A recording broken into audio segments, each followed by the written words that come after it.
PPKD. Nanti di pertemuan ke-6 kita akan belajar akuntansi pemerintah desa, atau tepatnya adalah pengelolaan keuangan desa ya, karena di pemerintah desa itu sebenarnya tidak ada akuntansi, adanya adalah pengelolaan gitu ya. Nah, itu cuma sekali pertemuan 3 SKS dan tentunya tidak akan cukup, jadi saya kepikiran saya akan menyiapkan video supaya Anda bisa belajar mandiri terkait dengan keuangan desa. Ya, semoga bisa terupload nanti sampai dengan pertemuan ke-6 ya, pertemuan ke-7 sudah review seperti itu. Baik, kita masuk ke akuntansi PPKD. Ada beberapa slide yang mungkin Anda sudah pernah lihat karena sengaja saya mengulang dari apa yang sudah kita bahas di SKPD dulu gitu ya. Ini kira-kira yang akan kita bahas dari mulai kaidah penjurnalan, ini dulu sudah kita bahas. Dulu sudah kita bahas pas kita bahas SKPD. Kemudian jurnal standar untuk anggaran, pendapatan, belanja, beban, koreksi pendapatan, koreksi belanja, dan beban. Kemudian masih ada lagi terkait aset lancar, aset tetap, aset lainnya, kewajiban, dan ekuitas. Seperti mungkin pada saat saya menjelaskan di awal SKPD, sebenarnya PPKD juga menjalankan belanja-belanja pendapatan-pendapatan yang dilakukan oleh SKPD. Seperti belanja pegawai gitu kan juga terjadi di PPKD. Jadi jurnal-jurnal yang sudah kita bahas di SKPD itu sebagian besar juga terjadi di PPKD. Kalau nggak bisa dibilang semuanya ya, sebagian besar juga terjadi di PPKD. Namun tidak akan kita bahas kembali, walaupun itu juga nanti digunakan oleh PPKD, tapi tidak kita bahas kembali. Yang kita bahas sekarang yang khusus transaksi yang hanya terjadi di PPKD. Jadi kalau aset tetap ini sebenarnya kan sudah dibahas dulu ya, aset lancar ini sudah dibahas dulu. Jadi tidak akan kita bahas lagi. Kecuali nanti kalau kita ada ketemu soal, kemudian kita lupa, jadi kita bahas bersama. Nah, yang pertama adalah siklus akuntansi. Saya ingatkan kembali gitu ya. Jadi sebenarnya kalau kita menggunakan siklus manual itu dimulai dari analisis transaksi. Kemudian setelah transaksi ini layak untuk dijadikan sebagai transaksi akuntansi, kita cari bukti pembukuannya gitu ya. Kalau ada kemudian kita buat jurnal, buku harian semuanya campur aduk di dalam jurnal. Kemudian kita pilah-pilah, kita masukkan ke dalam buku besar. Nah, setelah di dalam buku besar ini, kita summary-kan ke dalam neraca saldo. Jika dibutuhkan, kita bisa membuat kertas kerja atau worksheet ya. Isinya apa? Akun, neraca saldo, penyesuaian, neraca saldo setelah penyesuaian, ini kan trial balance adjusted gitu ya. Kemudian LRA, LO, neraca. Kalau dulu pada saat kita belajar akuntansi keuangan, isinya apa di sini saudara? Neraca saldo, penyesuaian, neraca saldo setelah penyesuaian. Kemudian apa? Ada laba rugi, neraca, gitu kan ya? Gitu. Nah, angka 4, 5, 6, 8, 9, 1, 2, 3 ini adalah ada artinya. Seperti kita tahu yang masuk LRA itu adalah pendapatan LRA, belanja LRA, dan pembiayaan. Itu kode akun depannya, level satunya, digit pertamanya adalah 4, 5, dan 6. Kemudian yang masuk LO itu adalah pendapatan LO dan beban LO. Itu digit pertamanya adalah 8 dan 9. Kemudian yang masuk neraca itu adalah aset digitnya 1, kewajiban digitnya 2, dan ekuitas digitnya 3. Seperti itu ya. Nah, dari worksheet ini kita bisa membuat laporan keuangan, gitu kan ya.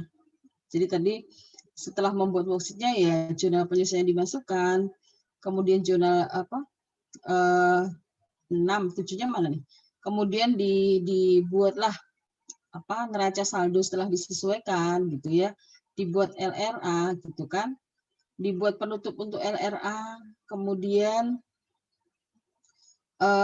dimasukkan ke dalam buku besar sehingga saldo terkait dengan LRA itu 0. Ketemulah neraca saldo setelah penutupan LRA dan LO. Ini ya, bersamaan sebenarnya untuk penutupan LO dan LRA. ini ada sekitar 15 langkah yang harus kita lakukan. Ini yang kemarin saya tawarkan ke Anda, bagaimana kalau kita ketemu untuk menyederhanakan proses ini sehingga Anda cukup melakukan 1 dan 2, analisis transaksi dan jurnal semuanya. Selain itu dari 3 sampai 15 itu dikerjakan oleh Excel. Itu sangat bisa, gitu ya, sangat bisa.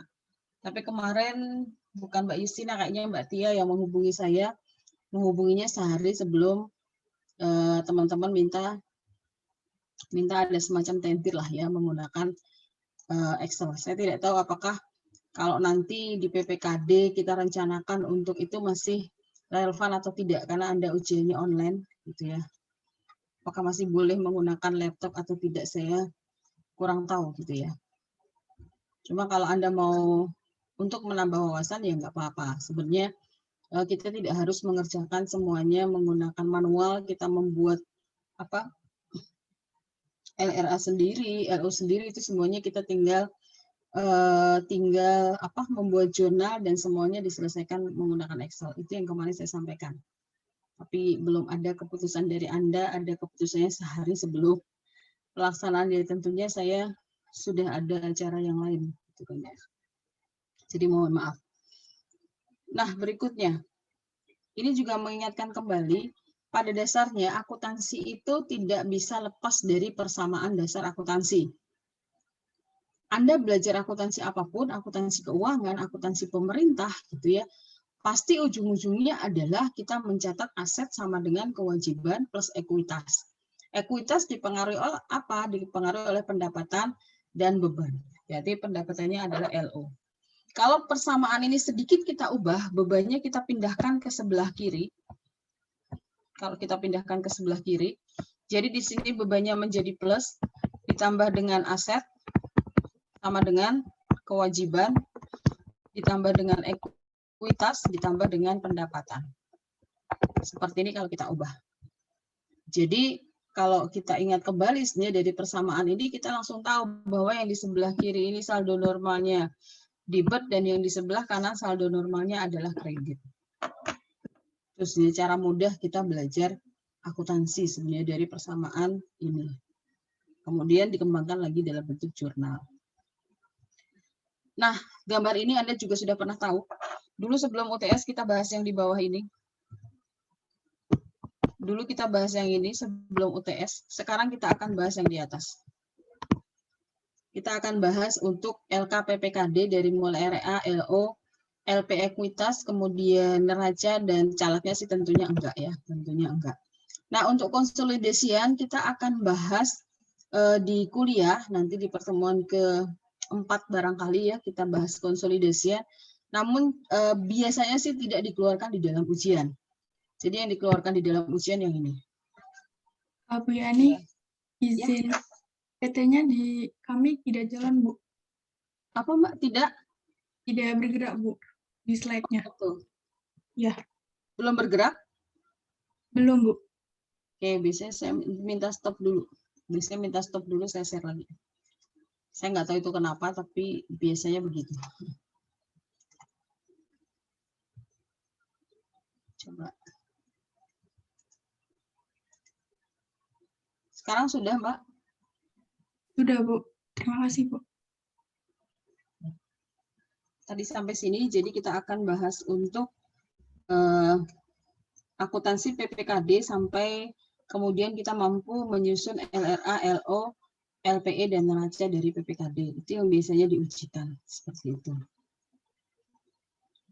Ini juga sudah pernah Anda lihat di sebelumnya. Jadi untuk SKPD dulu yang ini yang kita kerjakan sebelum UTS, dan sekarang kita akan berada di dalam anggaran PPKD. Jadi ada pendapatan, ini ada transfer pemerintah pusat, dana perimbangan, transfer pemerintah lainnya, transfer antar daerah, lain-lain pendapatan daerah yang sah. Untuk penamaannya ini masih menggunakan sesuai dengan Permendagri 77, tetapi kalau ada perubahan di Undang-Undang KPD yang baru, ini belum saya sesuaikan lagi. Kalau mungkin ada perubahan gitu ya di Undang-Undang KPD. Kemudian untuk belanja operasi ada bunga subsidi hibah dan bansos, ada belanja tak terduga, ada belanja transfer. Ini bagi hasil pajak daerah, bantuan keuangan. Kemudian ada pembiayaannya, nanti ada penerimaan dan pengeluaran pembiayaan. Nah, di sebelah kanan inilah, kotak sebelah kanan inilah yang akan kita bahas mulai hari ini sampai pertemuan ke-5 lah maksimal gitu ya. Karena ke-6 sudah ganti tema. Gitu. Seperti itu. Ini mengingatkan kembali juga, ini kemarin juga sudah keluar di ujian bahwa struktur entitas akuntansi ini di Pemda menggunakan struktur home office dan brand office, kantor pusat dan kantor cabang, bukan perusahaan induk dan perusahaan anak. Gitu ya. Jadi yang kedua di sini, PPKD dan SKPD bukan entitas yang masing-masing berdiri sendiri, melainkan merupakan satu kesatuan. Jadi apa yang dimiliki PPKD sebenarnya itu juga milik SKPD, demikian juga sebaliknya. Nah, di sini juga dikatakan bahwa PPKD dan SKPD tidak terjadi transfer income dalam artian profit atau surplus defisit sebenarnya. Tetapi malah merupakan penggabungan gitu ya. SKPDA, SKPDB digabungkan nanti pendapatan dan bebannya berapa sih akan ketemu untuk LO dari pemerintah daerahnya yang dibuat oleh PPKD. Itu fungsi dari konsolidasi sebenarnya. Jadi sebenarnya kalau kita melihat hubungannya, SKPD ini dimiliki 100% modalnya oleh Pemda. 100% itu adalah menunjukkan ekuitasnya, gitu ya. Kemudian selain itu juga struktur akuntansinya ada yang timbal balik, resiprokal, yaitu RKPPKD, ini yang kita bahas di SKPD, dan sekarang yang akan digunakan di PPKD adalah RK SKPD. Seperti itu. RK PPKD merupakan ekuitas, sementara RK SKPD itu merupakan aset di PPKD. Paham ini maksudnya? Kenapa RK SKPD merupakan aset di PPKD? Kan sebenarnya RK SKPD itu adalah kas daerah, kasda yang dialihkan pengelolaannya ke SKPD untuk membiayai pengeluaran-pengeluaran yang terjadi di SKPD. Makanya sebenarnya itu masih merupakan aset PPKD sampai nanti ada pertanggungjawaban dari SKPD. Dibelanjakan untuk apa saja. Nah, itu baru dipindahkan ke posnya masing-masing. Nah, bagi SKPD sendiri, RK PPKD, misalnya sama nanti jumlahnya ya, ketika SKPD mengkredit RK PPKD, PPKD akan mendebet RK SKPD, jadi timbal balik. Jumlah RK PPKD dan RK SKPD seharusnya sama nanti ya. Gitu. Di PPKD dipandang sebagai aset, di SKPD dipandang sebagai ekuitas, modal untuk membiayai operasi di SKPD. Seperti itu. Semoga tidak bingung maksud saya. Ada yang mau ditanyakan dulu? Aman? Oke, saya lanjutkan dulu. Gambar ini juga sudah pernah kita bahas gitu ya. Kemarin sebelum UTS kita bahas kantor cabang, sekarang kita bahas kantor pusat. Gitu ya. Jadi kantor pusat itu mengirimkan sumber daya berupa uang gitu ya, uang UP ataupun LS ke dalam kantor cabang untuk digunakan. Nah, nanti kantor cabang akan memberikan pertanggungjawaban yang ungu ini ke kantor pusat. Seperti itu sebenarnya. Nah, sekarang yang akan kita bahas adalah bagaimana pencatatan pentransferan uang ke kantor cabang dan bagaimana mencatat pertanggungjawaban di kantor pusat. Nanti akan kita lihat hubungannya ada jurnal di paling bawah nanti yang kita bahas sekaligus sekalian. Ini juga sudah pernah Anda buat juga. Jadi nanti yang kita lakukan adalah tetap membuat dua jurnal dengan dengan akrual dan dengan kas gitu ya, dengan kas. Nah, untuk yang saknya, kalau dulu kita bahas RKPPKD, sekarang yang kedua yang kita bahas ya, RK SKPD. Lainnya sama. Nah, untuk SAPA ini masih sama, menggunakan estimasi perubahan sal. Yang berbeda dulu tidak ada pembiayaan, sekarang ada pembiayaan. Itu saja. Pembiayaan yang berasal dari transfer atau lainnya. Kemudian untuk SAK akan menghasilkan LOLP neraca. Jadi kaitannya ya 3 ini gitu ya. Sementara kalau LRA itu dihasilkan oleh SAPA. Itu. Semoga masih ingat, ini hanya mengingatkan kembali. Nah, akuntansi PPKD sendiri apa? Ini adalah proses akuntansi yang dijalankan oleh fungsi akuntansi di SKPD yang mencatat transaksi-transaksi pelaksanaan anggaran PPKD selaku BUD dan transaksi resiprokal antara BUD dengan SKPD. Itu akuntansi SKPKD. Ini Satuan Kerja Pengelola Keuangan Daerah, gitu ya. Jadi PPKD itu juga satker sebenarnya ya. Makanya dia juga ada belanja-belanja yang terkait dengan satker gitu kan. Tetapi ada juga belanja yang terkait dengan sebagai bendahara umum daerah. Untuk bukti-buktinya Anda nanti bisa baca sendiri, ini ketika ada pendapatan itu dokumen sumbernya apa gitu ya. Misalnya untuk penerimaan dana perimbangan, nah itu harus ada surat tanda bukti transfer pembayaran dari KPPN atau nota kredit bank, bukti penerimaannya, gitu ya. Nah, kalau dulu kan masih menggunakan tanda terima manual, gitu ya, atau bukti transfer. Namun sekarang tentunya semuanya sudah disesuaikan menggunakan digital, gitu ya. Tetap secara substansi tetap ada nota kredit, tetap ada bukti penerimaan, tetapi itu dibuat secara online, seperti itu. Gitu ya. Jadi ini nanti silahkan Anda baca sendiri saja. Ini masih banyak bukti-buktinya sesuai dengan belanjanya masing-masing, nanti dibaca saja. Cuman kalau Anda ujiannya offline, tentunya juga Anda harus menghafalkan ini, Anda nggak bisa lagi ujian sambil buka PPT, gitu ya. Kalau di kelas nanti ya, kalau kemarin pas di ujiannya online, Anda masih bisa buka PPT. Nggak ada larangan kan ya? Kalau ujiannya online nggak ada larangan kan bukan PPT. Paling kalau buka wajahnya dicurigai nggak sama sama pengawas. Soalnya saya suka baca berita acara itu lucu gitu ya. Misalnya namanya Justina itu adalah mematikan kamera berapa kali, itu semuanya dicatat ya sama pengawas ya.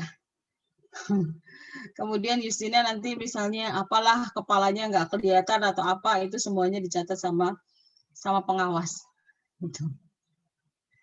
Seperti itu ya.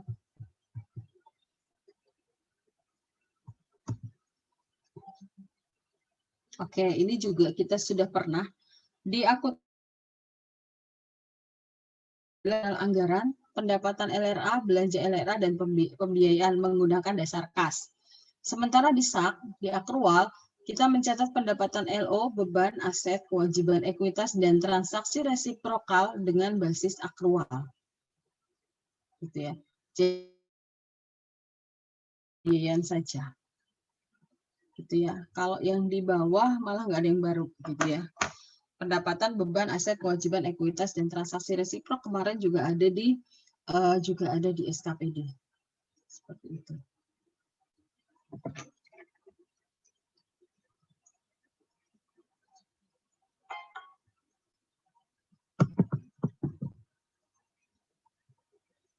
Kalau ada yang mau nanya, silahkan langsung interupsi ya. Oke, kita masuk ke jurnalnya kalau memang tidak ada pertanyaan.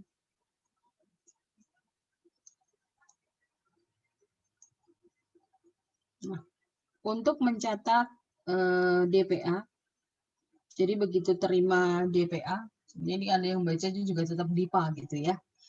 Itu jurnal yang dibuat sama dengan di SKPD, tetapi di sini ada penambahan penerimaan pembiayaan. Jadi pendapatan dan penerimaan pembiayaan kita debit sejumlah yang ada di dalam DPA. Kemudian apropriasi belanja dan pengeluaran pembiayaan kita kredit sejumlah yang ada di DPA juga. Kemudian estimasi perubahan saldo selisih antara estimasi pendapatan dengan apropriasi belanjanya. Berapa nanti? Ini untuk mencatat DIPA dan itu hanya ada di jurnal SAPA saja. Seperti itu.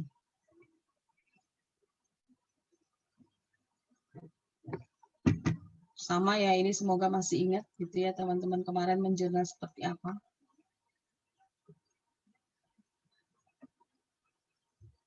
Kemudian kita untuk transaksi pendapatan. Ini dana perimbangan dan lain-lain pendapatan daerah yang sah gitu ya. Untuk mencatat pendapatan PAD, dana perimbangan dan lain-lain pendapatan yang sah, menggunakan kas untuk LRA dan menggunakan LO untuk menggunakan akrual untuk LO. Seperti itu. Jurnal ini juga sudah Anda buat, silahkan Anda amatin kira-kira yang berbeda mana dibandingkan dengan SKPD kemarin.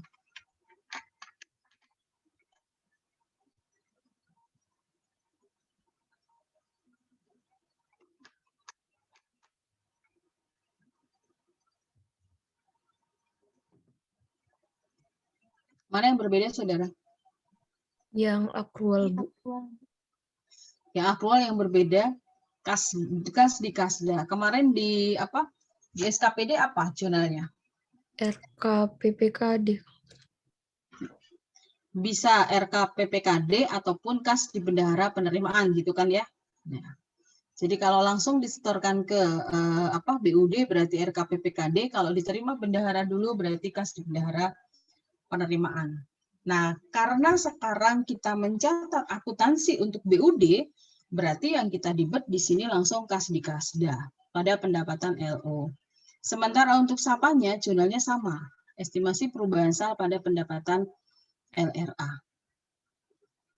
Kalau saya lihat sih jurnalnya malah belum ada yang salah kalau jurnalnya ya, salahnya di angka. Perhitungan angkanya yang salah itu rata-rata di beban penyisian piutang sama penyusutan. Udah kayaknya di dua tempat itu deh yang salah. Yang lainnya benar gitu ya. Itu. Kalau jurnalnya sih hampir benar semuanya. Hampir benar semuanya. Semoga nanti UAS juga seperti itu. Nah, untuk akuntansi piutang pendapatan. Ini tergantung kebijakan dari akuntansinya ya. Apa yang bisa dianggap sebagai piutang dan mana yang tidak pendapatannya. Kalau secara umum di mana di Permendagri 77 ataupun di Permendagri 64 2013 tentang jurnal standar dikatakan bahwa yang boleh diakui piutang itu hanya kurang salur saja. Jadi misalnya pemerintah akan menyalurkan DAK misalnya 100 juta. Ternyata pada tahun berjalan itu baru disalurkan 90, sehingga 10-nya itu masih diakui sebagai piutang oleh Pemda. Oleh pusat sendiri itu sebagai hutang, seperti itu. Kalau yang lainnya tadi kalau Anda lihat nanti baca lagi untuk di bukti-bukti penerimaan tadi akan kelihatan kalau yang dijadikan bukti di sana adalah nota kredit, berarti itu kan benar-benar ketika uangnya sudah diterima di bank. Gitu ya. Jadi ada beberapa hal yang tentunya nanti tertuang di dalam SAPD-nya, di sistem akuntansi dan di kebijakan akuntansi Pemdanya, bagaimana cara mengakui pendapatan. Hanya secara umum tadi, gitu ya. Kalau untuk komitmen itu belum. Kenapa? Komitmen itu kan belum tentu cair ya, Mas. Cair ketika syarat-syaratnya terpenuhi, gitu kan. Berbeda nanti kalau misalnya dengan TGR, gitu ya. Kalau TGR kan memang sudah memenuhi syarat untuk dituntut gitu ya, sudah memenuhi syaratnya dulu baru kemudian bersedia untuk membayar tapi dicicil gitu ya.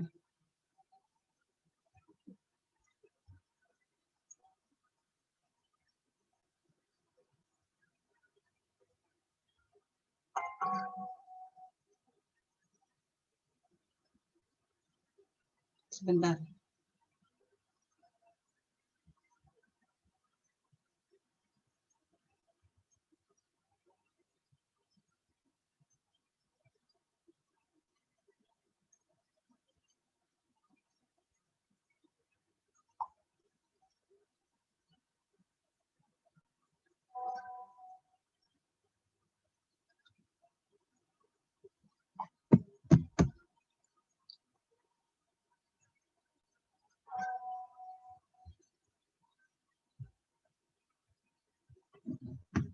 Oke, saya lanjutkan. Jadi kalau didahului dengan piutang, tadi khususnya adalah untuk kekurangan salur gitu ya, kekurangan salur itu jurnalnya sudah diakui sebagai piutang di finansial. Kalau di SAPA atau di jurnal kas tentunya belum karena belum mempengaruhi kas. Jadi piutang pendapatan pada pendapatan LO sama ya dengan dulu. Nah, pada saat terima tadi berubahnya juga cuma di Kasda. Di SAPA-nya estimasi perubahan saldo pada pendapatan, sementara finansialnya adalah kas di Kasda pada piutang pendapatan. Seperti itu.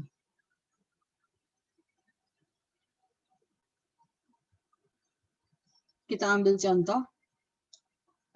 PPKD menerima transfer DAU dan DAK di rekening Kasda masing-masing sebesar 7M dan 35M. Bagaimana jurnalnya? Coba lihat, ini langsung terima ya. Jadi SAPA-nya adalah estimasi perubahan saldo 42, kreditnya adalah pendapatan DAU 7 dan pendapatan DAK-nya 35M. Sementara di akrualnya, kas di Kasda 42, pendapatan DAU LO 7M, dan pendapatan DAK LO 35. Kembali lagi yang membedakan hanya kas di Kasda di sini.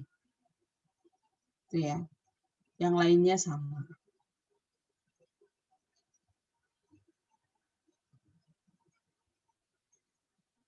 Sebelum saya lanjut ke belanja, ada yang mau ditanyakan? Silakan.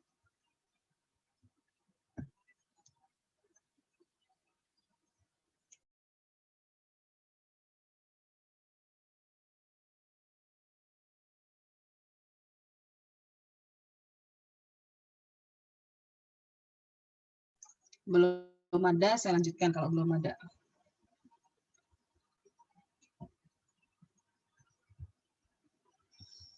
Oke, untuk belanjanya, belanja yang khusus di PPKD ini meliputi ada bunga, subsidi, hibah, bansos, bagi hasil, bantuan keuangan, dan belanja tak terduga, seperti tadi yang sudah disampaikan di depan.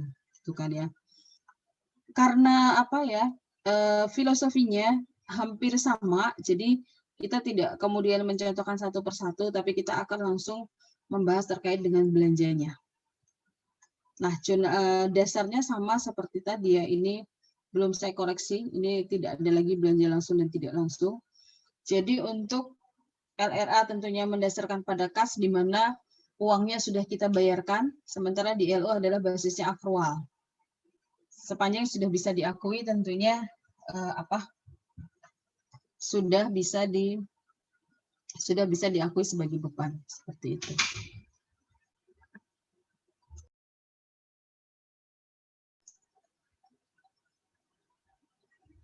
Ini jurnal secara umum, jadi nanti tinggal menyesuaikan saja belanjanya apa, bebannya apa gitu ya. Jadi di SAPA adalah belanja, misalnya belanja bunga, LRA pada estimasi perubahan saldo. Sementara di akrualnya adalah beban bunga pada kas di Kasda. Kembali lagi yang membedakan hanya di sini. Kalau kemarin ketika membayar beban pakai UP berarti kas di bendahara pengeluaran. Sementara kalau LS berarti yang kita kredit adalah RK PPKD. Nah, yang beda di sini saja.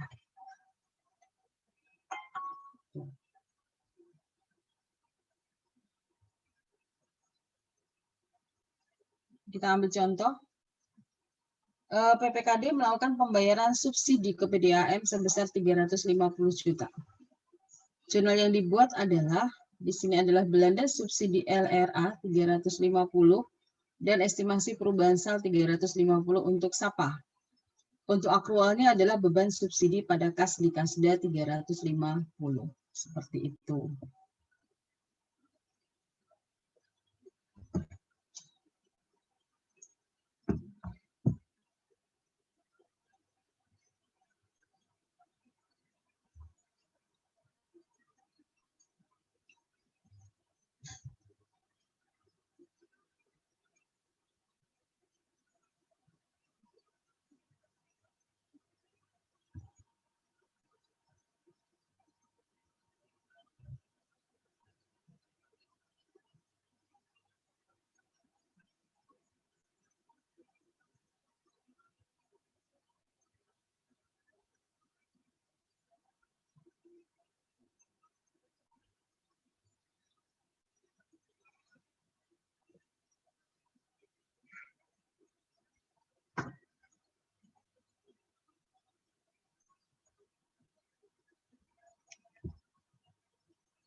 Oke, saya lanjutkan kalau belum ada interupsi. Semoga ini bukan karena ngantuk ya, tapi karena memang jelas gitu ya, karena memang jelas. Terbukti kok nilainya yang 100 ada 3 ya. Dan yang 90 juga banyak gitu ya. Oke. Itu modal untuk UAS sebenarnya ya, modal untuk UAS. Saya lanjutkan untuk akuntansi pembiayaan. Untuk pembiayaan ada penerimaan pembiayaan dan pengeluaran pembiayaan. Kita coba lihat apa saja. Untuk penerimaan itu ada pencairan dana cadangan, penerimaan pinjaman dalam negeri, dan lain-lain. Ada silpa dan seterusnya ya, penggunaan silpa juga masuk ke sini. Kemudian untuk pengeluarannya ada pembentukan dana cadangan, ada investasi atau penyertaan modal, kemudian ada pembayaran pokok pinjaman dalam negeri, pemberian pinjaman daerah. Ini untuk pengeluarannya. Kita ambil contoh, penyertaan modal Pemda di perusahaan daerah 3M. Bagaimana jurnalnya? Kita coba lihat. Di sini untuk pengeluaran ya, jadi kalau untuk SAPA itu penyertaan modal LRA pada estimasi perubahan SAL. Sementara kalau untuk akrual menggunakan kata investasi jangka panjang pada Kasdi Kasda untuk penyertaan modal ya. Jadi akun yang digunakan di SAPA dengan di akrual berbeda. Penyertaan modal di SAPA, investasi jangka panjang di akrual. Tapi secara prinsip sama gitu ya.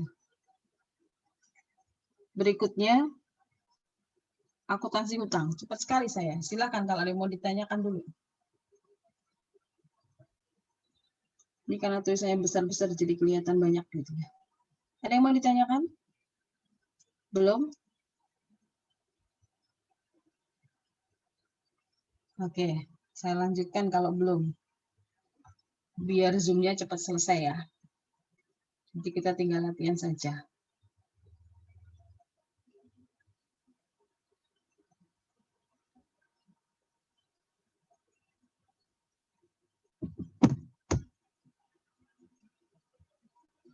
Untuk akuntansi hutang, merupakan pencatatan atas pengakuan hutang jangka pendek seperti hutang bunga pinjaman maupun hutang jangka panjang yang muncul dari transaksi pengeluaran pembiayaan. Gitu ya. Jadi yang untuk apa? Untuk membayar hutang jangka panjang misalnya.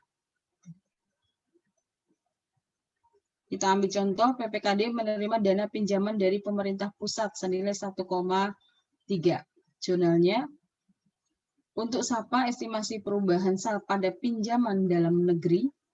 Sementara untuk akrualnya Kasdi-Kasdanya bertambah, kreditnya adalah hutang kepada pemerintah pusat. Jadi jelas tujuannya ke mana? Utangnya itu dari pemerintah pusat gitu ya.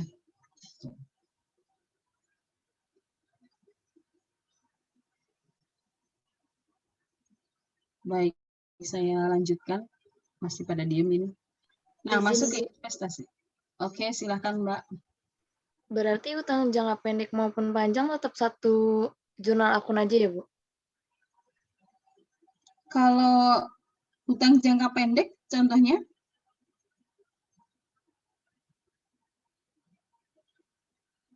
Kalau hutang jangka pendek kan seperti hutang bunga pinjaman, berarti kan nanti masuknya ke beban bunga pada beban bunga yang masih harus dibayar misalnya, tergantung kasusnya ya. Kalau untuk hutang jangka pendek, misalnya hutang jangka pendek itu misalnya bunga obligasi yang seharusnya dibayar bulan Januari misalnya. Kan 31 Desembernya belum dibayar ya, makanya masih merupakan beban bunga, tapi kreditnya adalah bunga yang masih harus dibayar karena baru akan dibayar nanti di bulan Januari, seperti itu. Oh iya, Bu. Terima kasih, Bu. Tapi memang contohnya ini langsung yang jangka panjang ya. Ini contohnya adalah jangka panjang. 1,3 M nggak mungkin jangka pendek soalnya ya. Ya. Habis nanti anggaran Pemdanya. Tapi di sini tidak disebutkan tadi ya, makanya siapa tadi Mbak Indah ya? Mbak Indah tanya, ini jangka pendek atau jangka panjang? Kembali lagi ke kita, kalau di pembelajaran ini kita mengambil akun besarnya ya. Kalau nanti Anda menggunakan SIMDA, kalau Anda ada yang penempatan di daerah kemudian menggunakan SIMDA, tentunya di sana ada akun yang lebih rinci sesuai dengan Permendagri 90, sesuai dengan BAS-nya. Jadi mengikuti yang ada di BAS. Kalau di sini kita menggunakan akun besar, kayak kemarin belanjanya langsung yang di depan tadi aja, belanja barang dan jasa, kemudian belanja modal dan seterusnya. Nggak usah kemudian belanja modalnya untuk apa, rigid lagi. Kalau di Permendagri-nya ada sebenarnya. Tapi karena di ujian kita tidak pernah menyertakan akun, ya sudah kita ambil akun besar. Dan ini saya ulang-ulang di setiap kuliah ya. Alhamdulillahnya di jurnalnya sudah tidak macam-macam lagi jurnalnya.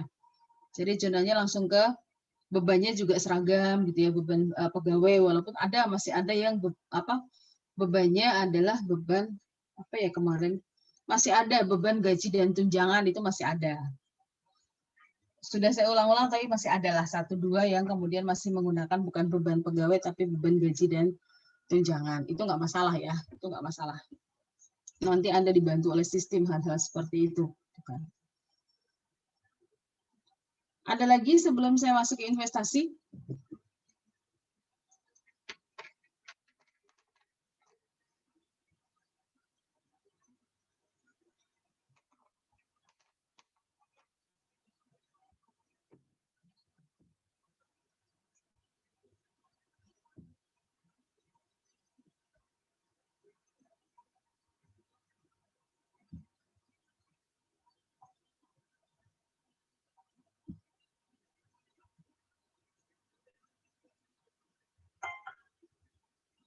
Belum? Baik, saya lanjutkan lagi.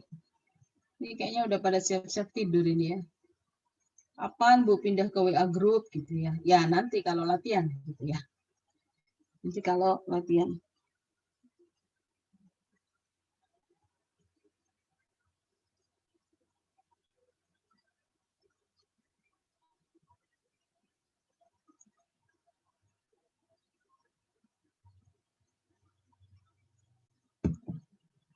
Baik, saya lanjutkan ke investasi. Investasi itu dibagi menjadi investasi jangka pendek dan jangka panjang. Ini pernah kita bahas di pertemuan kedua atau ketiga, saya lupa ya dulu. Kemudian di investasi jangka panjang dibagi lagi menjadi permanen dan non permanen, gitu kan? Untuk investasi jangka pendek ini sekedar mengingatkan kembali, bisa dalam bentuk saham, deposito, SUN, SBI, SPN, BLUD ataupun jangka pendek lainnya. Pokoknya jangka waktunya adalah kurang dari 12 bulan. Seperti itu. Kemudian untuk investasi jangka panjang itu yang non permanen sama ya, sebenarnya antara permanen dengan non permanen ini sama, bisa kemananya itu sama, hanya saja tujuannya yang berbeda.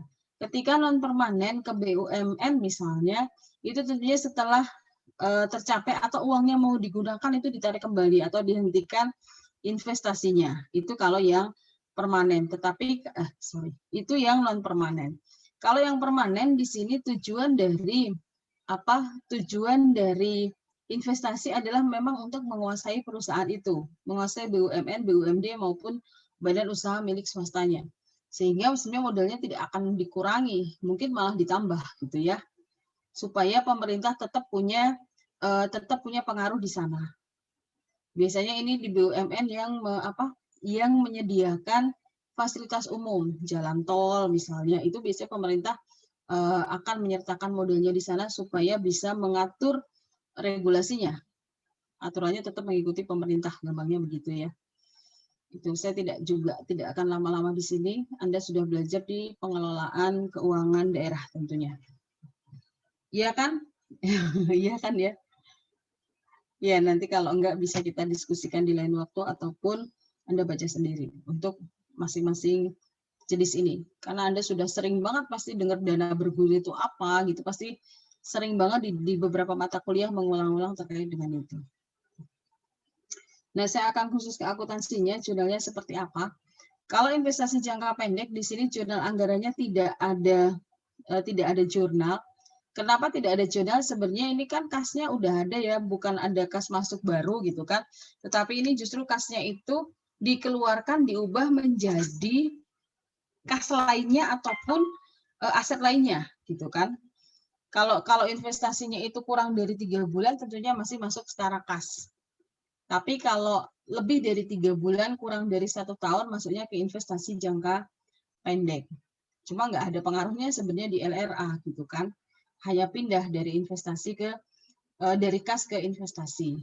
Jadi kita membuat jurnal di finansial saja, investasi jangka pendek pada kas di Kasda. Nah, baru pada saat pelepasan di sini selain menjual investasi jangka pendeknya juga pasti ada pendapatan gitu ya, baik pendapatan bunga ataupun pendapatan dividen. Nah, diasumsikan di sini pendapatan bunga, pendapatan itulah yang akan dicatat oleh siapa? Di jurnal anggaran gitu kan. Estimasi perubahan saldo pada pendapatan bunga misalnya. Nah, sementara di Kasdanya, bertambahnya adalah sejumlah investasi plus pendapatan. Sejumlah investasi plus pendapatan, kemudian kreditnya pendapatan bunga, dan investasi jangka pendek. Seperti itu.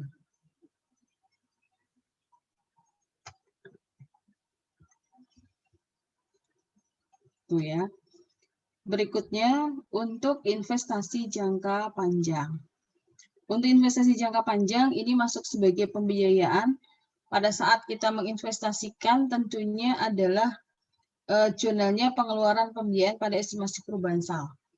Di finansialnya investasi jangka panjang pada kas di Kasda.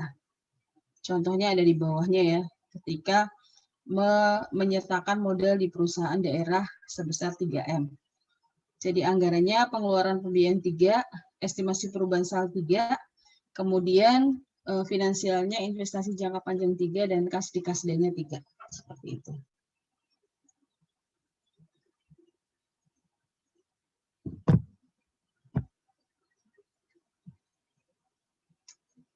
Untuk pengeluaran, ini sama ini, double jurnal ini. Saya langsung ke sini. Anda tentunya masih ingat terkait dengan kepemilikan ini, dan ini tentunya pengaruh bagaimana nanti kita akan mencatat penghasilan yang diperoleh dari investasi itu. Dulu kita sudah pernah belajar ini di semester 2, Anda belajar di akuntansi keuangan, ada metode biaya dan metode ekuitas. Gitu ya. Metode biaya ini digunakan ketika kepemilikan pemerintah di dalam BUMN, BUMD, atau badan lainnya itu sebesar kurang dari 20% dari total kepemilikan, gitu ya. Kemudian kalau ekuitas itu di sini yang membedakan dengan di akuntansi keuangan dulu hanya melihat dari persentase kepemilikan. Nah, di sini sekarang selain persentase kepemilikan juga pengaruh. Jadi untuk metode ekuitas kalau dilihat dari kepemilikan 20-50, kemudian boleh kurang dari 20 tetapi memiliki pengaruh yang signifikan. Kalau pemerintah kayaknya sedikit tapi pengaruhnya besar dalam hal regulasi gitu ya. Kemudian kepemilikan lebih dari 50, ini mah jelas kalau yang terakhir. Nah, hal-hal seperti ini yang kemudian Anda nanti pahami, kemungkinan kan keluarnya di IC gitu kan. Nah, untuk jurnalnya, untuk metode biaya ini terkait dengan penghasilan ya. Di metode biaya, pada saat pengumuman laba investi, itu tentunya tidak mencatat. Karena di metode biaya itu, yang dicatat hanya perolehan dividen atau pendapatan yang lainnya. Kalau pendapatan laba, perusahaan tidak dicatat. Gitu ya. Ini persis seperti yang Anda pelajari sebenarnya kalau Anda ingat dengan cost method di investment dulu, di semester 2. Gitu. Nah, saat pengumuman pembagian dividen, SAPA masih no entry karena ini masih pengumuman, tidak ada aliran kas. Kemudian di jurnal finansialnya, piutang lainnya pada pendapatan hasil pengelolaan kekayaan daerah yang dipisahkan LO. Masih piutang. Nah, pada saat investi membagi dividen, baru di sini ada aliran kas masuk, sehingga SAPA mulai mencatat. Estimasi perubahan saldo pada penghasilan hasil pengelolaan kekayaan daerah yang dipisahkan. Kemudian finansialnya kas di Kasda pada piutang lainnya, karena sebelumnya sudah dicatat. Seperti itu. Semoga bisa difahami, ini mengingatkan kembali dulu dengan materi investment. Nah, bagaimana kalau metode ekuitas? Kalau metode ekuitas itu kan pemerintah dalam hal ini dipandang sebagai pemilik juga, karena kepemilikannya lebih dari 20% ataupun mempunyai pengaruh yang signifikan. Sehingga pada saat sebagai pemilik pada saat mengumumkan laba ini pemerintah juga mencatat. Karena belum menimbulkan aliran kas, jadi baru jurnal finansial saja. Laba di sini menambah investasi. Jadi investasi apa gitu ya pada pendapatan hasil pengelolaan kekayaan daerah yang dipisahkan. Nah, pada saat pengumuman dividen tunai tidak ada jurnal apapun.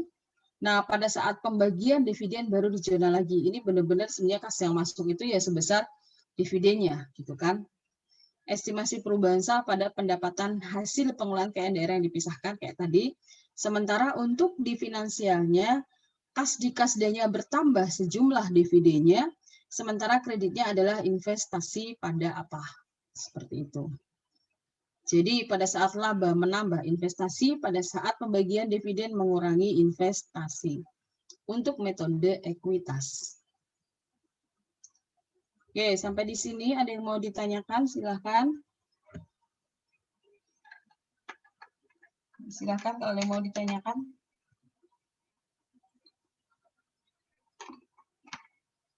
Nggak ada lagi, luar biasa. Izin bertanya, Bu. Oke, silahkan. Sebelumnya kalau di akuntansi pemerintah pusat itu kan mengakui dan mencatat terkait dengan dividen saham ya Bu, di metode biayanya dengan jurnal akrualnya. Nah, kalau di Pemda ini apakah berlaku sama gitu ya Bu? Maksudnya pengaruh kemana Pak tadi? Apakah dicatat juga kalau di Pemda gitu Bu, dividen sahamnya? Oh, dividen saham itu kan tidak menambah kas ya.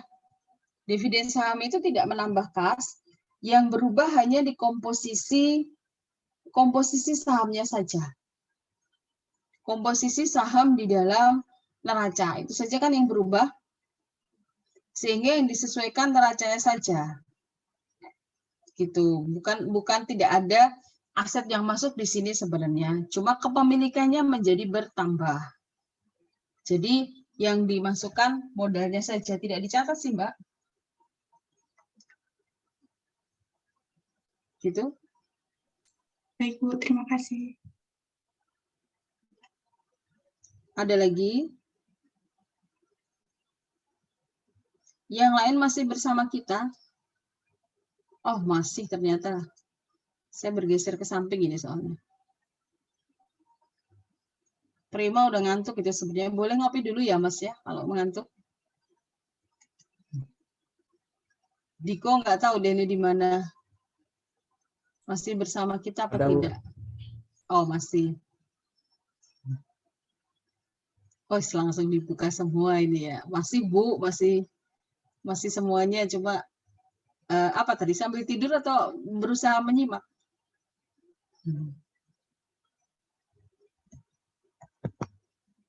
Saya itu jadi gatel pengen lihat ini ya.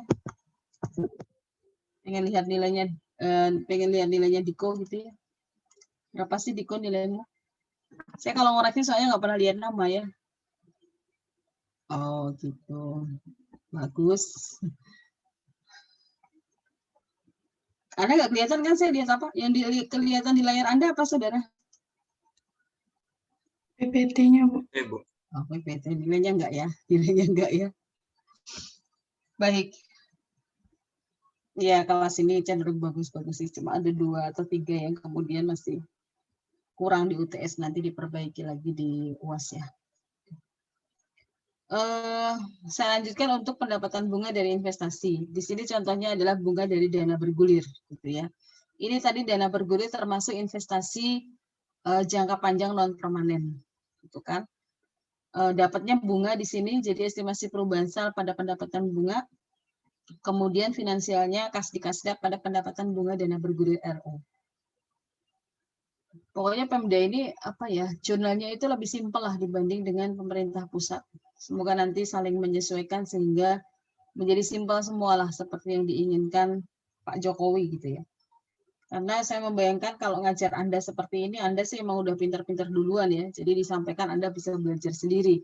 Tapi kalau ngajarnya adalah orang yang benar-benar di Pemda, orang yang benar-benar melaksanakan, itu nggak semudah ngajar Anda malah, gitu ya. Nggak semudah ngajar Anda. Karena mereka benar-benar harus, ini seperti apa prakteknya, gitu kan. Nah, untuk pelepasan investasi jangka panjang. Kalau untuk di jurnal SAPA-nya, di sini investasi jangka panjang tadi adalah pengeluaran pembiayaan ya. Jadi ketika sudah dijual itu menjadi penerimaan pembiayaan. Sejumlah kas yang diterima, termasuk kalau ada surplus. Kalau misalnya ada rugi juga berarti yang dikurangi adalah yang diterima adalah kurang dari yang dulu diinvestasikan. Jadi di sini kalau di SAPA nyatanya sebesar benar-benar kas yang diterima berapa. Nah, kalau jadi jurnalnya estimasi perubahan sal pada penerimaan pembiayaan. Sejumlah apa di sini? Sejumlah investasi plus surplusnya atau dikurang dengan defisit atau ruginya kalau memang pelepasannya rugi. Seperti itu ya. Nah, sementara di finansial, kas di kasdanya sejumlah surplus dan investasinya atau investasi dikurangi defisitnya, kemudian surplusnya dipisah menjadi surplus penjualan investasi jangka panjang sejumlah berapa keuntungannya, kemudian investasi jangka panjang tentunya dikredit sebesar harga perolehannya berapa.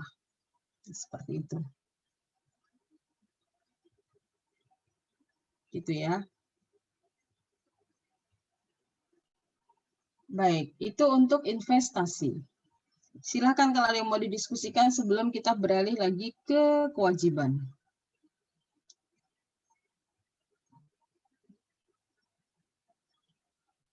Belum ya, saya lanjutkan dulu. Untuk mencatat hutang berdasarkan nota kredit yang menunjukkan telah masuknya penerimaan pembiayaan ke rekening kas daerah. Jadi di sini baru dianggap sebagai hutang ketika sudah masuk ke rekening kas daerah. Daerah utang dari pemerintah pusat ataupun dari daerah lain misalnya, itu baru dicatat sebagai hutang daerah tersebut ketika kasnya sudah masuk di rekening kasda. Itu ya. Jadi jurnal yang dibuat ketika uangnya sudah masuk, SAPA-nya adalah estimasi perubahan sal pada penerimaan pembiayaan LRA, sementara finansialnya kas di kasda pada kewajiban jangka panjang. Seperti itu.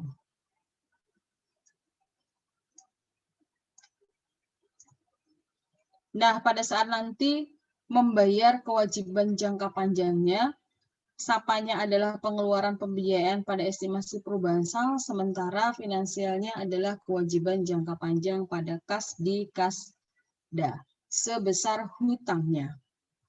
Karena bunganya nanti menggunakan akun terpisah. Seperti itu ya. Ini sebesar pokok pinjamannya saja. Silahkan diberikan catatan sendiri.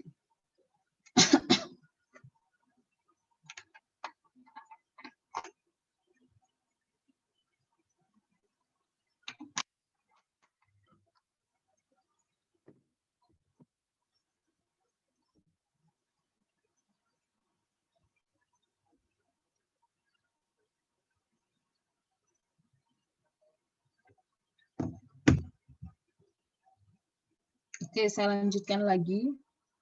Ini pokoknya hari ini acara Anda mendengarkan, tapi giliran minggu depan Anda yang ngomong gitu ya, saya yang dengerin. Nah, berikutnya adalah jurnal penutup. Ini sebenarnya juga dilakukan di SKPD, tapi waktu itu kita skip karena materinya sudah banyak di SKPD, jadi untuk penutupnya kita skip. Pada intinya sama yang ditutup ya. Yang pertama ditutup adalah jurnal anggaran. Menutup berarti mengenalkan saldo tersebut, gitu kan ya teman-teman, masih ingat mengenalkan saldo tersebut. Gimana di akuntansi gampang kalau untuk menjadi nol ya, yang tadinya debit di kredit dan yang tadinya kredit di debit, gitu aja kan ya. Gitu. Jadi untuk jurnal anggaran, apropriasi belanja, apropriasi pengeluaran pembiayaan itu awalnya adalah kredit, makanya kita debit dengan jumlah yang sama dengan yang kita kredit sebelumnya, termasuk kalau ada revisi ya. Hati-hati kalau ada revisi. Kemudian pendapatannya sebelumnya adalah kita debit dari pendapatan ataupun dari penerimaan pembiayaan kita debit, sekarang kita kredit. Selisihnya ini adalah masuk ke estimasi perubahan sal. Jadi kalau sebelumnya di awal tadi estimasi perubahan salnya di kredit, sekarang di debit dengan jumlah yang sama. Ini hanya di jurnal SAPA saja. Jadi estimasi perubahan saldo terkait dengan anggaran sudah nol sebenarnya ketika kita sudah membuat jurnal penutup. Jadi estimasi perubahan saldonya kalau masih ada saldonya itu menunjukkan transaksi realisasi atau transaksi pelaksanaan anggaran. Anggarannya sendiri sudah ditutup. Itu penutup yang pertama. Penutup yang kedua adalah menutup realisasi. Realisasi pendapatan, penerimaan pembiayaan, dan realisasi belanja serta pengeluaran pembiayaannya.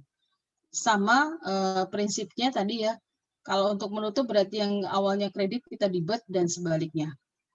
Pendapatan awalnya kredit kita debit, penerimaan pembiayaan awalnya kredit kita debit. Kemudian belanjanya juga begitu, awalnya debit kita kredit, pengeluaran juga awalnya debit kita kredit. Selisihnya ke surplus defisit LRA. Kalau kita diminta menutup SKPD dulu, berarti isinya hanya pendapatan LRA, debit, kreditnya adalah belanja dan surplus defisit LRA. Gitu ya. Untuk di finansial, ini penutupnya adalah pendapatan LO, debitnya, kreditnya adalah beban LO, saya singkat beban LO ya, pada surplus defisit LO. Ini untuk jurnal penutup realisasi pendapatan, penerimaan, dan belanja pengeluaran. Terakhir menutup surplus defisit, atau kalau dulu kita menyebutnya menutup laba atau rugi, gitu ya.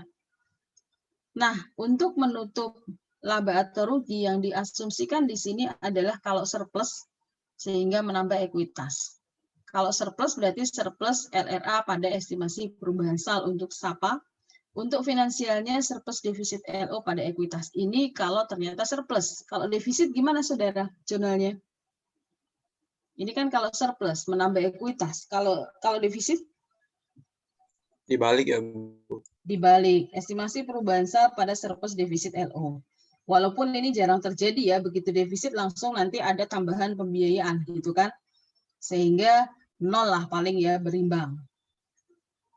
Cuman kalau memang terjadi seperti itu, nah nanti berarti defisitnya ada di sebelah kredit.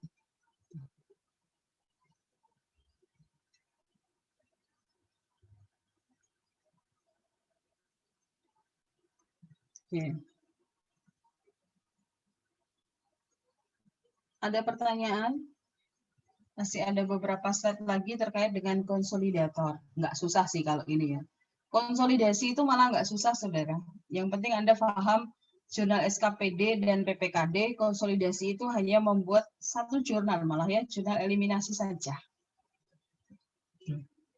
Ini bahasan kita yang terakhir kayaknya di hari ini. Akuntansi konsolidator. Ini adalah sistem akuntansi pemerintah daerah yang dibangun dengan filosofi atau arsiteknya adalah brand accounting, akuntansi cabang, gitu ya. Ada PPKD sebagai kantor pusat dan ada SKPD sebagai kantor cabang. Udah, saya cuma sampai situ ya. Anda udah bosan mendengarkan itu. Nah, kemudian untuk beberapa transaksi timbal balik. Yang merupakan transaksi timbal balik itu adalah RK PPKD dan RK SKPD. Secara umum tadi saya sampaikan bahwa ini jumlahnya seharusnya sama sehingga bisa dieliminasi. Bisa ditutup sebenarnya eliminasi itu, bukan?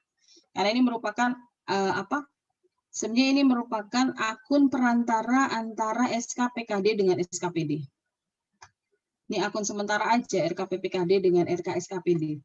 Dulu kayaknya saya sempat sampaikan ke Anda bahwa ini sama dengan ikhtisar laba rugi kalau di akuntansi keuangan.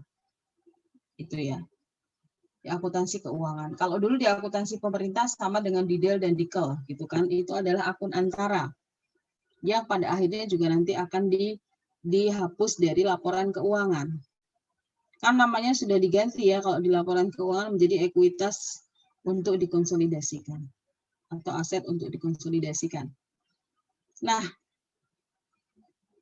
kita ilustrasikan pencatatan transaksi resiprok itu apa saja. Dulu Anda sudah pernah membuat di SKPD, kita coba lihat transaksinya sekarang. Yang pertama adalah transaksi penyetoran pendapatan SKPD ke BUD. Sudah pernah kan? total pendapatan SKPD yang telah di-store ke rekening Kasda berdasarkan STS surat tanda store sejumlah 35.467.546.000 rupiah, gitu ya. Ini dulu ketika kita di SKPD jurnalnya seperti apa, saudara?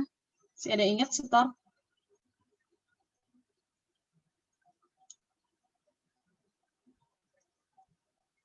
Store ke BUD. RK PPKD pada kas di bendahara penerimaannya. RK PPKD pada kas di bendahara penerimaan. Pada saat yang sama sebenarnya PPKD juga mencatat seperti ini. Di finansialnya kas di Kasda pada RK PPKD. Jadi kalau tadi kita lihat jurnalnya adalah RK PPKD sejumlah berapa tadi? 35 lah, 35xx gitu ya. Pada kas. Kemudian di sini di PPKD-nya akan membuat jurnal kas di Kasda RK SKPD sejumlah 35. Ini yang resiprok ya. Sehingga nanti bisa ditutup karena jumlahnya sama seharusnya. Seperti itu, saudara. Ini kapan bikinnya? Bikinnya ya pada saat SKPD menyetorkan uang ke PPKD. Jadi barengan sebenarnya bikinnya. Cuma karena kita bahasnya SKPD selesaikan dulu, baru PPKD, nah ini baru kita buat jurnalnya sekarang. Itu yang terkait dengan pendapatan. Akun resiproknya itu, RK PPKD dan RK SKPD. Itu ya. Ini kan hanya pengalian aja ya, dari pendapatan yang tadinya di mana di SKPD dipindahkan ke PPKD gitu. Bukan dibagi ya, tapi dipindahkan saja pencatatannya. Nah, yang kedua terkait dengan LS. SP2D LS juga termasuk resiprok gitu ya. Ini SP2D XL-nya adalah 390 miliar sekian gitu ya. Dulu ketika terjadi transaksi seperti ini, Anda membuat jurnal apa, saudara? Masih ingat kemarin? Saya belum selesai menilai gitu ya. Apa ini, saudara? Belanja pada EPSAL ya, Bu. Untuk belanja pada EPSAL. Belanja pada LPSAL itu di siapa? Yang ada resiprok itu hanya di finansial. Finansialnya gimana? Beban pada RK PPKD. Beban pada RK PPKD. Ini ya. Saya tulisnya di sini. Tadi dikatakan di sini adalah beban pada RK PPKD. Gimana PPKD? Sejumlah berapa tadi? 390 XXX gitu ya. Nah, di PPKD-nya mencatat apa? RK PPKD pada kas di Kasda sejumlah 390 XXX. Nah, ini adalah resiprok lagi seperti itu. Sama, ketika RK PPKD di kredit itu akan dibarengi dengan RK. Ini saya salah ya di sini ya. Ini apa, saudara? Ini yang benar apa? SKPD gitu kan. Kredit RKPPKD itu akan dibarengi dengan debit dari RK SKPD. Selalu seperti itu. Jadi jumlahnya nanti akan sama antara RKPPKD dengan RK SKPD. Ini transaksi yang kedua, resiprok ya.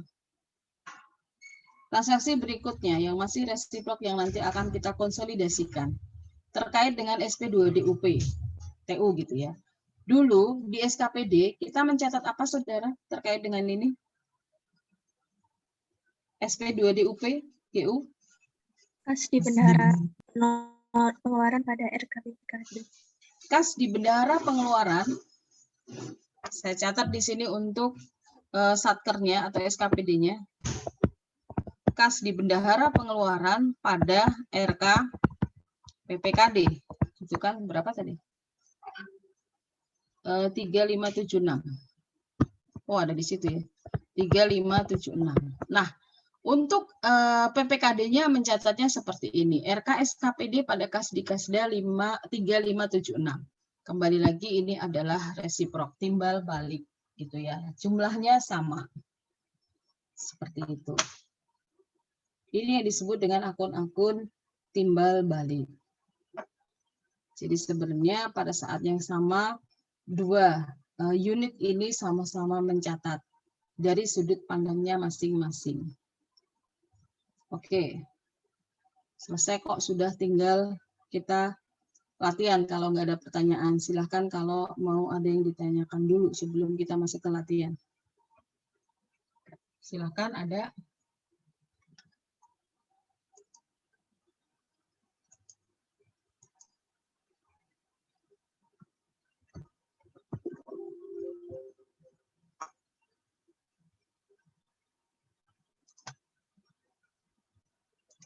Kalau tidak, kita coba kerjakan bersama-sama ini. Kita coba kerjakan bersama. Berikut adalah transaksi terkait pendapatan yang terjadi di PPKD selama tahun 2018. 17 Mei, diterima surat dari Kementerian Sosial yang menyatakan komitmennya untuk memberikan bantuan dana darurat sebesar 500 juta untuk merehabilitasi kerusakan akibat bencana alam yang terjadi seminggu sebelumnya. Catatan apa yang kita lakukan di tanggal 17 Mei, saudara? Hati-hati, jangan terjebak.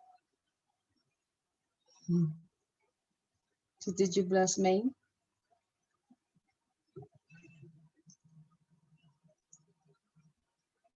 Izin Bu, mau mencoba menjawab. Ya, silakan. Itu kayaknya jatuhnya piutang bukan sih Bu? Nampaknya begitu, tapi kita harus hati-hati. Tadi yang boleh dimasukkan sebagai piutang apa, saudara? Kurang salur gitu ya. Karena kurang salur itu memang pasti akan dipenuhi oleh pemerintah pusat. Tapi di sini, ini memang komitmen akan memberikan dana darurat, syarat dan ketentuan berlaku, gitu ya. Jadi ketika Pemdanya bisa memberikan syarat-syarat yang diberikan oleh Kemensos, gitu kan. Nah, ketika syaratnya tidak terpenuhi, tentunya juga tidak akan muncul dananya.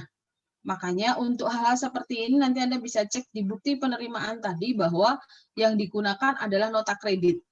Pada saat uangnya benar-benar masuk di bendahara, di mana? Di Kasda, gitu ya. Jadi pada saat 17 Mei ini belum ada jurnal. Baru di 1 Juni diterima nota kredit, berarti uangnya sudah masuk. Nah ini baru dibuat jurnalnya. Gimana jurnalnya? Sapa gimana? Sak gimana?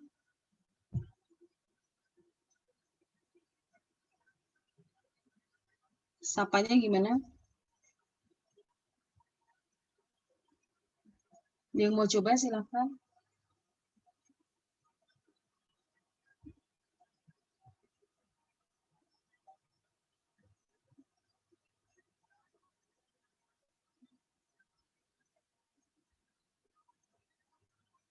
Masih perlu pendalaman. Sapanya jurnalnya adalah estimasi perubahan sal pada pendapatan apa ini? Pendapatan bantuan dana darurat LRA sebesar 500 juta. Saknya apa? Kasdikasda pada pendapatan dana darurat LU. Gitu kan ya? Kita lanjutkan. Ini pemanasan aja sebenarnya soalnya ya. 5 November, dikeluarkan surat keputusan tuntutan ganti rugi. Kalau ini tuntutan ganti rugi berarti syarat dan ketentuan sudah berlaku. Sehingga sudah diminta untuk memberikan ganti rugi. Yang menyatakan bahwa pegawai XYZ akan menyelesaikan TGR sebesar 50.400 melalui angsuran selama 2 tahun. Nah, di tanggal 5 November kita mencatat piutang kalau di sini. Karena sudah TGR, sudah pastilah diterimanya gitu ya. Jadi di 5 November jurnalnya gimana, saudara? Sapanya belum mencatat, saknya mencatat piutang TGR pada pendapatan TGR. Atau kalau mau besarnya, ini sebenarnya masuk ke piutang lainnya ya. Jadi masuk ke piutang lainnya pada pendapatan lain-lain, seperti itu. Tapi nggak apa-apa kalau belum nggak ada akunnya ya langsung aja ke piutang TGR pada pendapatan TGR, nggak masalah. 5 Desember. Diterima pembayaran angsuran TGR yang pertama sebesar 2.100.000. Jurnalnya Estimasi perubahan saldo pada pendapatan TGR ya Bu, di kasnya sama di akrualnya di kasda pada piutang TGR. Oke, sapanya adalah estimasi perubahan sal pada pendapatan TGR, sementara saknya adalah kas di kasda pada pendapatan TGR. Yang terakhir, 31 Desember. Diketahui terdapat sejumlah dana DAU yang belum ditransfer oleh pemerintah pusat sebesar 1T750M, gitu ya. Atas jumlah yang belum ditransfer ini, pemerintah pusat telah mengakuinya sebagai kewajiban yang akan dibayar pada tahun 2018. Sehingga pada saat pemerintah pusat mengakui itu sebagai kewajiban, pemerintah daerah mengakui itu sebagai Piutang ya. piutang. Jadi jurnalnya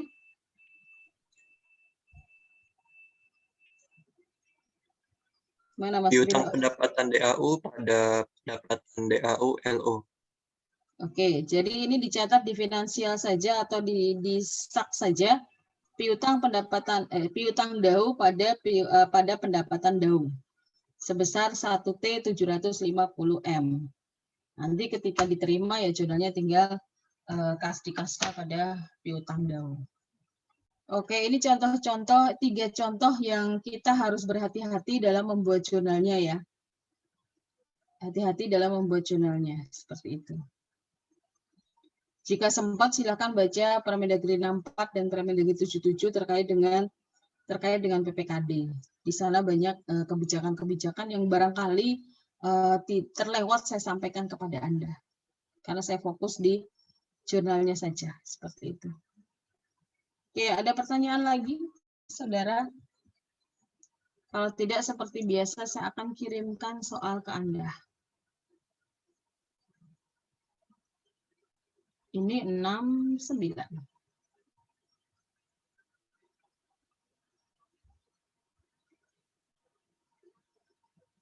Tapi silahkan kalau dia mau ditanyakan dulu ya. Soal latihannya saya share di WA Group, itu untuk kita bahas hari ini atau minggu depan, bukan untuk dikumpulkan ya, tapi untuk kita bahas bersama-sama. Jadi Anda kerjakan saja, masih ada waktu gitu ya. Kalau ada yang kurang jelas nanti silahkan ditanyakan. Untuk materinya saya share. Jadi materinya ini barangkali kalau teman-teman lihat formatnya sedikit berbeda dengan yang kalau misalnya teman-teman sudah melihat dari kelas lain yang diberikan oleh Dusko gitu ya. Mungkin sedikit ada berbeda karena saya suka menyajikan jurnalnya itu langsung sebelah kiri sapa, sebelah kanan sak gitu kan supaya kita bisa tahu bedanya bagaimana mencatatnya. Kalau yang disiapkan oleh Dusko itu atas bawah ya. Jadi sapanya gimana, saknya di bawahnya. Kemarin ada 1, 2 yang masih menggunakan itu. Kalau saya sendiri lebih suka langsung apa ya bahasa Jawanya itu menjejerkan itu loh. Apa? Jadi di sebelah kanan dan sebelah kiri supaya tahu ini dicatat di mana saja. Seperti itu. Kalau ada pertanyaan silahkan. Soal latihan sudah saya share di WA Group sama untuk sebentar untuk materinya. Materinya juga saya share di WA Group saja.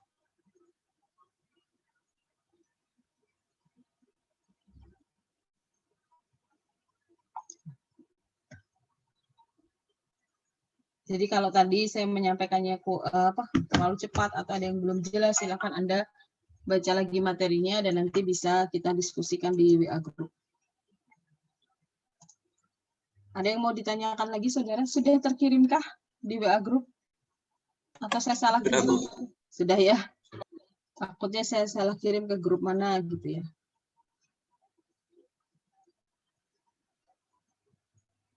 Baik, waktu kita masih lama seperti biasanya sebenarnya sih kita dihimbaunya itu cuma 1 jam ya diskusi, tapi ini sudah lebih dari 1 jam. Berikutnya memang Anda diminta untuk mandiri, gitu ya. Ini sudah mulai-mulai ke vokasi, gitu ya, mulai-mulai ke vokasi. Jadi kalau Anda lihat di RPS Anda itu, dosen paling ngomong berapa? 45 menit atau 50 menit. Dusko mengatakan di sana. Gitu ya. Ada yang mau ditanyakan, saudara? Belum? Nah, setelah ini Anda boleh langsung mengerjakan soalnya bagi yang tadi sudah paham. Kalau yang belum, kalau mau mempelajari materinya dulu juga dipersilahkan. Kalau ada yang kurang jelas nanti dari materinya bisa ditanyakan di WA Group. Seperti itu. Ini kita sudah bisa kok ya keluar dari Zoom ini. Ya teman-teman, ada yang mau ditanyakan lagi? Silahkan. Aman? Aman. Izin bertanya, Bu. Iya, silahkan. Kan kemarin tadi kan Ibu bilang kalau yang bagian SKPD itu buat jurnal penutup itu dilewatin kan, Bu? Tapi di PPKD ini dipelajari, itu ngaruh banget nggak, Bu? Ngaruhnya sebenarnya ke neraca saldo setelah penutupan.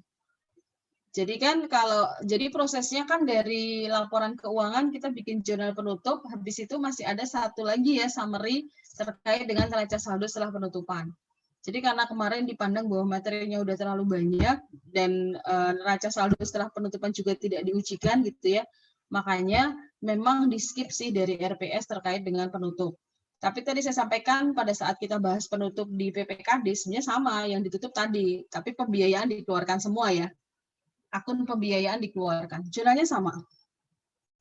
Cuma akun pembiayaan dikeluarkan. Itu Mas Prima. Terima kasih, Bu. Nanti kalau kita bikin neraca saldo setelah penutupan tentunya kan isi akunnya akun 1, 2, dan 3 ya. Aset, kewajiban, dan ekuitas. Karena tadi untuk pendapatan, belanja, pendapatan, beban itu sudah ditutup.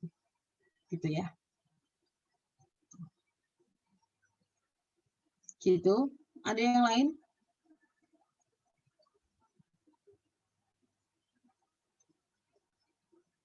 Belum ada.